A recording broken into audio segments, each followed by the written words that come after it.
Magandang hapon po.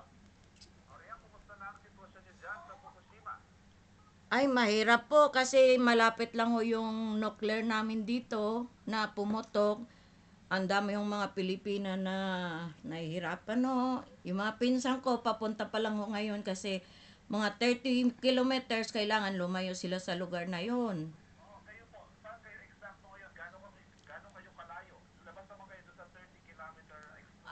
Labas pa ho. Pero 2 hours lang ho kasi yung biyahe ng galing ng ano lugar ng ano ba yon Sinday papunta rito sa Miyagi, 2 oras lang ang biyahe.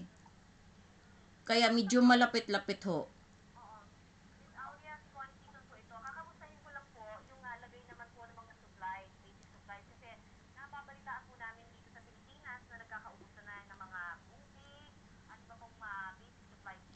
Opo, nagkaubusan na ho. Kahapon wala ho kaming tubig. At ngayon medyo parang brown pa lang ho yung tubig, ginagawa pa lang. Tapos yung wala pa ho mga pagkain, yung mga ano sarado lahat, walang tubig, walang gaas, walang gasolina. Pagdating ng gabi, kung saan saang lugar na walang ilaw, kaya mahirap din ho.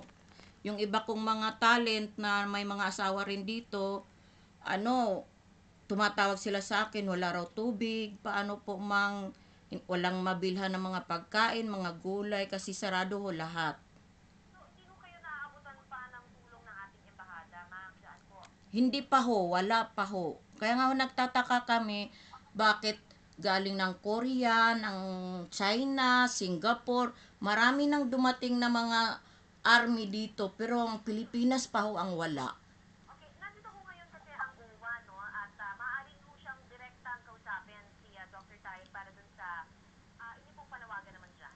Mm, nanawagan ho kami na sana, kasi marami hong Pilipina rito kung bakit walang dumarating na tulong pa nang galing sa Pilipinas.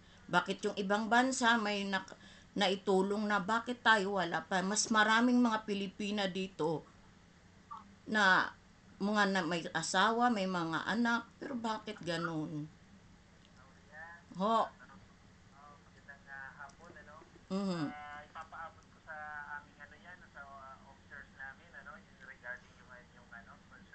Oho.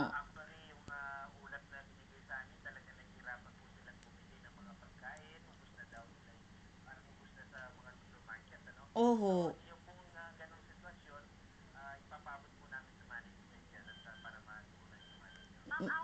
Hi.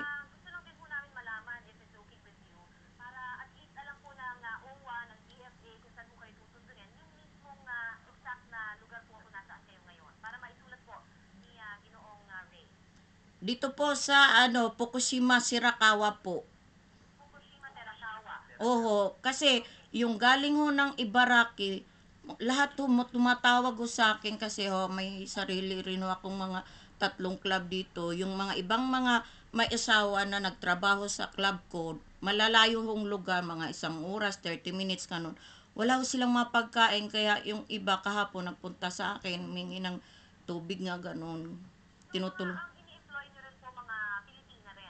Oo, mga 20 ho sila. Sa 3 club ho, mga 20 ho. Buti nga, yung ibang mga Hi. talent ko, nakauwi na. Hi. Ito nga ho yung pinsang ko eh. Galing pa ho sila ng Suma. Ito. Anak ko to ni Rod Santiago po, yung gumagawa ng Pasok po. ng Agua Bendita dyan. Nandito na ho sa akin kasi doon ho sila galing sa talagang nuclear ha. Na oo. 3 oras ho ang biyahe nila ho, papunta na ho sila. Nandito na ho sila sa bahay ko ngayon. Pasok po. Oh, Pasok po. Sirakawa ho ito, Sirakawa. Ito, marami nang upo. Hello. Sige po, salamat po. Sana marinig ninyo yung mga namin para kawawa naman yung mga Pilipina dito na ano. Ito na nga yung pamilya ng mga pinsan ko. Marami pang parating ho. Ganun. Oh, sige po, salamat din. Oh, salamat din po. O, sige po.